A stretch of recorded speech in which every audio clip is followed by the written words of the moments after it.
This video has been funded in part by the Guild via Patreon. Check out the links in the description or at the end of this video for more details.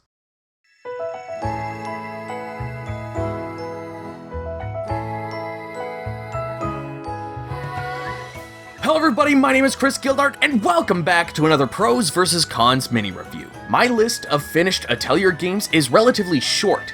JRPGs are just so long that I am usually moved on to the next project before I can see the credits of one. The only games I've finished have been Eska and Logi and the first Ryza, both of which stand as my favorites in the franchise. Besides these, I also really enjoyed the second Ryza, Shally, Rorona, Lelua, and Sophie. The first time I played Sophie was with the deluxe Mysterious trilogy, even though I owned them all beforehand. But the story of Sophie was definitely up there as one of the best of the franchise. It's no wonder that we would receive a sequel. Now, like I said, I never finished the first Sophie. I did play more after working on the mini review, but I still haven't finished it or any of the other Mysterious games. So I do have a bit of a connection to the characters, but I have no idea what to expect from the story. So this mini review should serve as a good review for those who haven't played the first Sophie as well. And of course, thank you to Koei Tecmo America for providing a review code.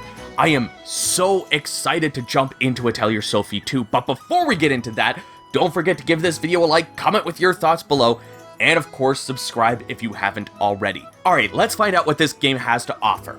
Ready, set, Pros. Starting things off right, let's talk about how this game looks, because I played this on the base PS4 and it looks so good. I really don't know what I was expecting, but it does look just as good, if not better, than Ryza 2. The thing is, it's not just the environment. I love all of the character designs. Sophie's new outfit looks great. In fact, I love it more than her previous costumes, which you can get in this game if you have a save file for each of the Mysterious games. The beautiful animations from the first two Ryza games carry over to this one, whether it's an actual cutscene or just a character conversation. The facial expressions are also filled with emotions. There was never a moment where the models felt stiff in any way, but it's not just those animations that are gorgeous. The battle animations are top-notch. Battles happen similarly to classic Atelier games as opposed to Ryza, so if you're used to the usual turn-based JRPG affair, you'll feel very comfortable here. You control each character individually as their turns come around. You can attack, use items, or use skills that cost MP. These are basic JRPG combat mechanics. Where the second Sophie changes things is fairly minor, but makes the whole experience that much better. Being able to guard and swap with other characters is also brought over from other Atelier games. You have your 3 characters in front and 3 characters in back. The characters in the back can swap with a targeted character in the front to take the damage in their stead. This will also put them to the front and able to attack. This costs TP, which is built up by attacking enemies.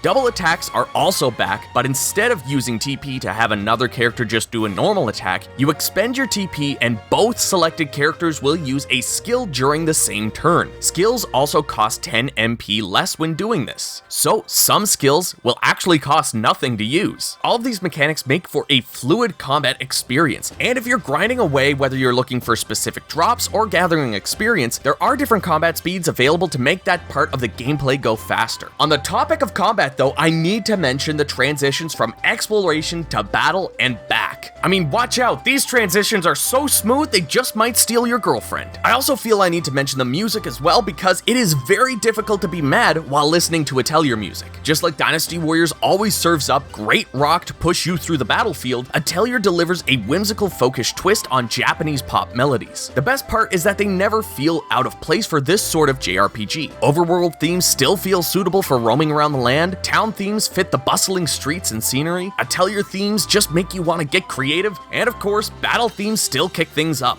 Atelier Sophie 2 has one of the best soundtracks yet. I haven't found a single track that I dislike so far, and I am ready to dive further into this game to hear more amazing tunes. Alchemy also follows a similar format to the first Sophie, where you place nodes onto a board. The main difference is that you don't get to pick your cauldron. Instead, the board is decided by the item that you're trying to create. I didn't mention this part in the mini review for the first Sophie, but I wasn't really a big fan of the Alchemy minigame. Atelier Sophie 2 improves on every every aspect of it. You can turn these nodes around to fit where needed instead of being stuck with an L block facing left when you need an L block facing right. I love this aspect as it feels more like a puzzle trying to get every node to fit perfectly onto the board you have while covering the elemental blocks with the proper colored nodes. Plus, for every line that you're able to create, whether vertical or horizontal, it will increase the success rate where you might be able to get a super succeed and increase the quality of the item. Finally, we need to talk about the story. I find as much as I can enjoy an Atelier game for its characters, combat, and gameplay, some of the stories can be a little difficult for me to find gripping. When it came to something like Lulua, I loved the characters so much that even though I did find it lacking in the major plot, the side stories that took place kept me coming back. Well, I'm happy to say that Atelier Sophie 2 provides a great story along the same level as Ryza. Sophie and Plakta have left on a journey to find a tree that Plakta has been seeing in her dreams. When they find the tree, a portal suddenly opens and starts sucking Plakta in. Sophie tries to save her but ends up getting sucked in as well. When she wakes up, she learns that she was found by one of the new characters, Alette. She takes Sophie back to Perka's shop where she finds out that Plakta was not with her when Alette found her. So Sophie, Perka, and Alette go back to where Sophie was found to see if Plakta was nearby. They don't find anything, so they decide to ask around town when they run into Elias, who says that Plakta is already in town and running an atelier. Sophie does find this information strange because Plakta was unable to do alchemy before. Along the way, Alette, Perka, and Elias have been telling Sophie that the world they find themselves in is called Erdweej, and it's a world built from dreams. The goddess Elvira meets with its inhabitants before bringing them to the world, usually as an offering to come to this world to work on achieving their dreams. No one ages in this world, so most agree, but Sophie never met with Elvira and Plakta never mentioned this. When the party goes to Plakta's atelier,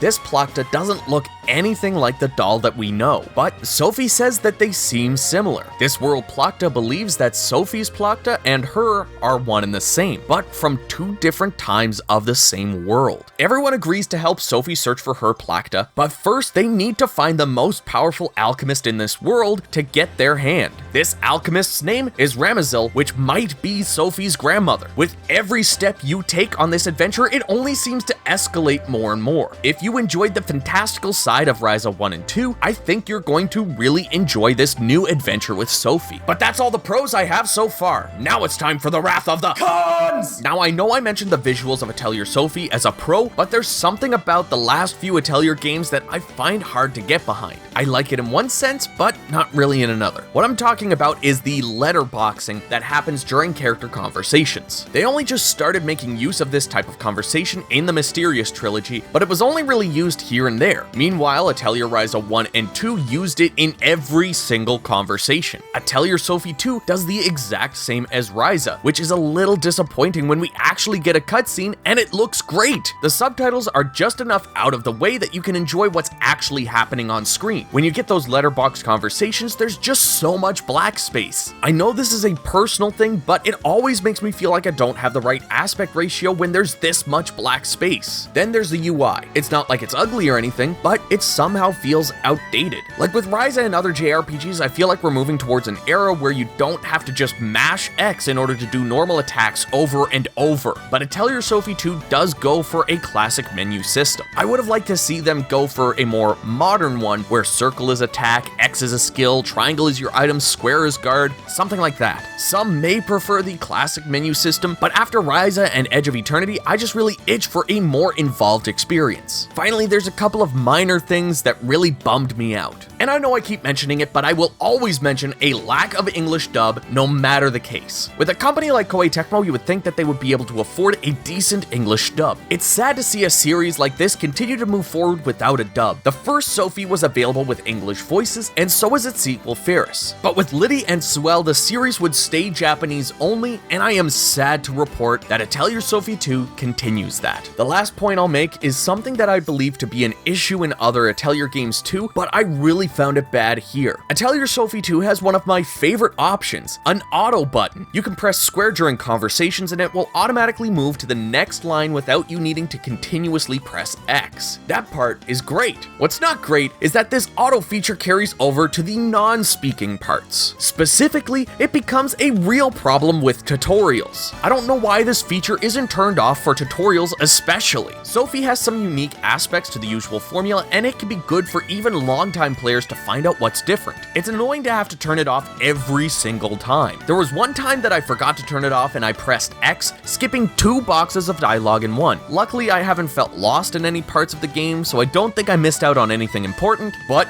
maybe I missed out on a mechanic that I can play through the entire game without using. We'll never know. In the end, Atelier Sophie, the Alchemist of the Mysterious Dream, was a pleasant return to the Atelier world. With what I've played so far, it's really making me regret not finishing the Mysterious Trilogy beforehand. Luckily enough, the story of Atelier Sophie 2 can be enjoyed with no prior knowledge whatsoever. The big issue I have is with how grand this game's story feels and how connected its characters are. I feel like I've made a grave mistake not experiencing the previous games before starting. Maybe if my hard drive didn't break, I would have taken the time to at least play through the first game, but since then I don't really have too much off time, so it's going to have to wait until after Musou. I really do think I'm going to put Atelier Sophie 2 on hold until I do finish them though, because I feel the payoff of this story and its characters will be that much more worth it, and that's why I'm giving Atelier Sophie 2, the Alchemist of the Mysterious Dream, a thumbs up. I struggled really hard to find some substantial cons in my time with this game. The more I play, the more I think this is going to top the first Ryza as my favorite Atelier game so far. I feel so connected to the journey already that shelving this game until after May is going to be tough. But like I said, I think it'll be worth it to actually play through the story of the other Mysterious games and restart Sophie 2 after doing all of that. But if you're interested in picking up the latest Atelier title and you're just not sure if you should with this, just having the knowledge that Sophie and Plachta are best friends and have already adventured with each other is all you need to know. I can't stress this enough, whether you're a fan of Atelier or JRPGs in general, you should check this game out. Anyways, everybody, thank you so much for watching my mini review of Atelier Sophie 2. If you enjoyed it, give it a like and subscribe for more. Also, leave your comments down below and let me know what your first Atelier was. And if you'd like to help support the channel and what I do here, you can join the guild just like these awesome people that you're seeing on screen right now. You can join their names at the end of every single video for just $1 a month over on Patreon. Or if you'd like to donate on a one-time basis, you can join the volunteer unit over on Ko-fi. There's other rewards and other tiers as well, so check out the links that you see on screen, and I will see you all down in the comments.